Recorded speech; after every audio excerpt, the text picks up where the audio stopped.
Good morning and welcome back to White Mountains Day here on White Mountain TV 16. And coming into the studio, we get to say to a very brightly colored Jack this morning from Gorham Bike and Ski. How are you this morning? Terrific. How are you, Ron? I am doing great. And so first off, we're going to talk about these skis, all that are in front of us. But let's talk about Gorham Bike and Ski, located right up there at Jackson Ski Touring. Absolutely. We're right in there. It's getting towards the end of the season. We still have a great supply of equipment for anybody that wants to stop in and take a look, whether it's skis or snowshoes. We're ready to help out. And I imagine this time of year, especially say if you haven't waxed your skis yet and or anything like that, plus the conditions are going to change, so you're really going to have to be on top of that. And what a great place to go and find out from you guys. Absolutely.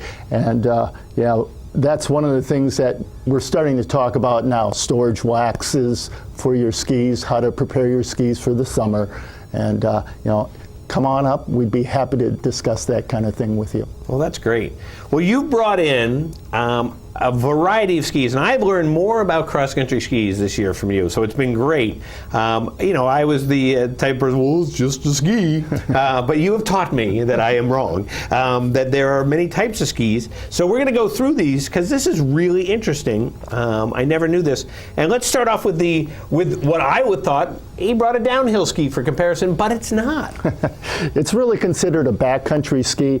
The person that would be interested in this ski is someone that is looking to do a lot of climbing. There's a real long kick zone here, and it's got the metal edges, so they want to do a lot of climbing so that you can go downhill. Yeah. Something like this obviously is too wide to be in that track, but out in the backcountry, this is a sweet ski. Yeah. Well, it's great, because I mean, it does look like, you know, the width of a traditional downhill ski. It has the side cut of that kind of waisted ski, so yeah, it's going to turn extremely well, give you the flotation in the deep snow that you need, and still it has that kicking area that really allows you to get up to some of the elevations where you can take advantage of the downhill. Right, and as I grip it tight, it has sharp metal edges.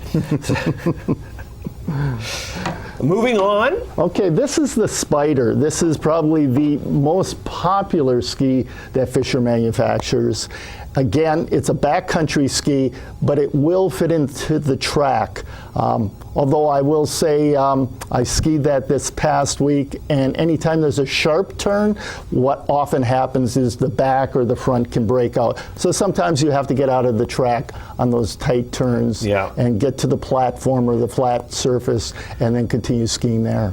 So it has the metal edges again. A long kick zone. This kicks like a mule. Yeah. There's always a balancing act for every ski, and it seems throughout the whole sport. One of the balancing acts for a ski like this is you have the metal edges, more control on the downhill.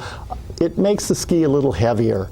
This long kick zone will, like I say, get you up the hills, no problem. But on the downhills, it may drag slightly. Mm-hmm. So it's a perfect ski for some people, maybe a slower ski for some others, but that might be a good thing for them too. There you go. There you go. Now we're getting into what I would consider to be the more traditional cross-country ski.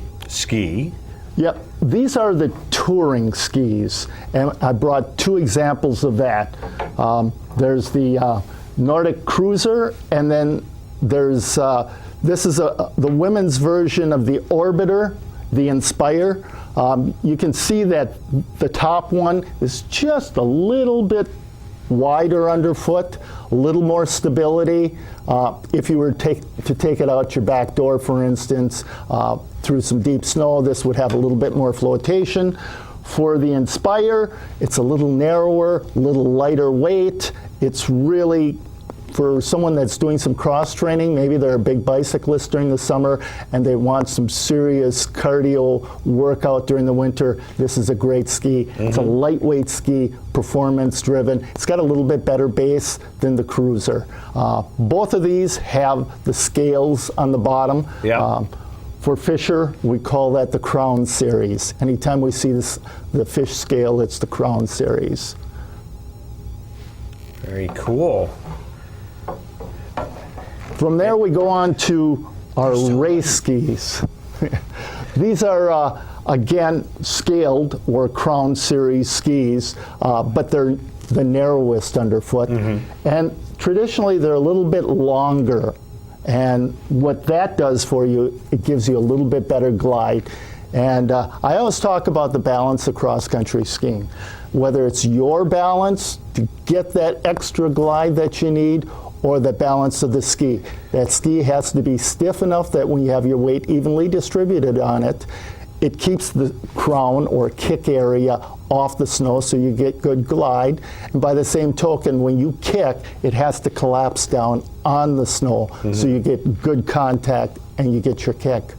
So there's a lot of balance involved, whether it's the equipment or your technique. Right.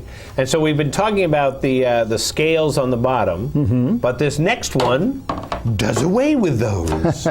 More and more you're seeing some really innovative ways of dealing with that condition that has always been difficult to ski on, and that's right around 0 degrees centigrade or freezing. Yeah. If you're in the shadows, it's kind of icy. If you're in the sun, it's kind of soft. So that transition is very difficult.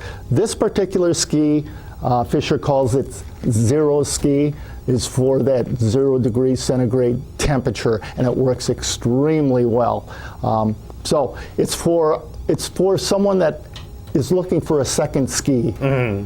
Sometimes we'll call it a quiver ski if you have a series of skis. This one works really great, 28 degrees or above. Okay. And you can see there are a couple of zones here, a transition zone from the heavy kicking area to the gliding area.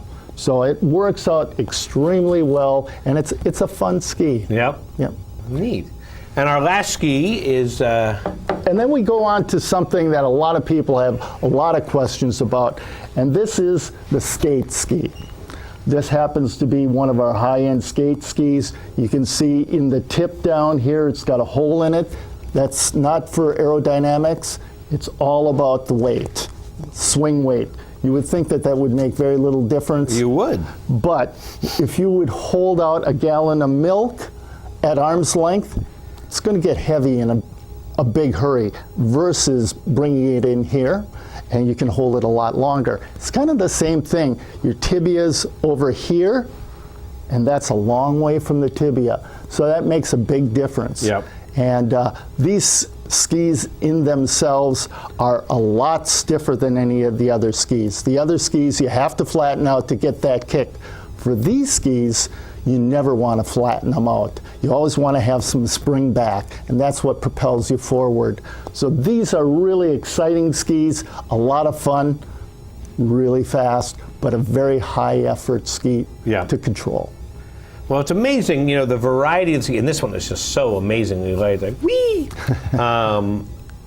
The variety of skis. And of course, that's really what you guys are all about up at Gorham Bike and Ski. It is, absolutely. What we try to do is interview people, find out where they're going to ski, what kind of background they have, and then give them a range and let them make a decision in that range. Yeah. We'll give them a recommendation, and we can go from there. In many cases, they can demo some of the skis too. I think that's one of the real advantages that we have up there. Oh, absolutely. We've got a great working relationship with the Jackson Ski Touring Foundation and their rental shop, and they'll allow us to take some skis out for 10, 15 minutes just to give them a once-over so you can make a really good decision. Right. I would imagine that's the best way to know it's the right ski for you. So absolutely, yeah. Well, that's great. Well, Jack, thanks so much for coming down. And like I said, we've learned so much about skis this year and the boots and everything else. But it kind of also reinforces to me the need to go and talk to somebody who knows everything about it, which you guys do up there at Gorham Bike and Ski. So thanks, Rob. Well, thank you. And so definitely check it out, Gorham Bike and Ski. You're open 9 to 5 every day. 9 to 5 every day. And really, what a perfect time of year to get out. It's going to get a little warmer. And try out, if you haven't tried out the cross-country skis, try them out now. And I think we're going to have snow until probably midsummer. Yeah, I think so. It looks like it. Jack, thanks again. And we'll be back in a minute here on White Mountains Today. Thanks, Rob.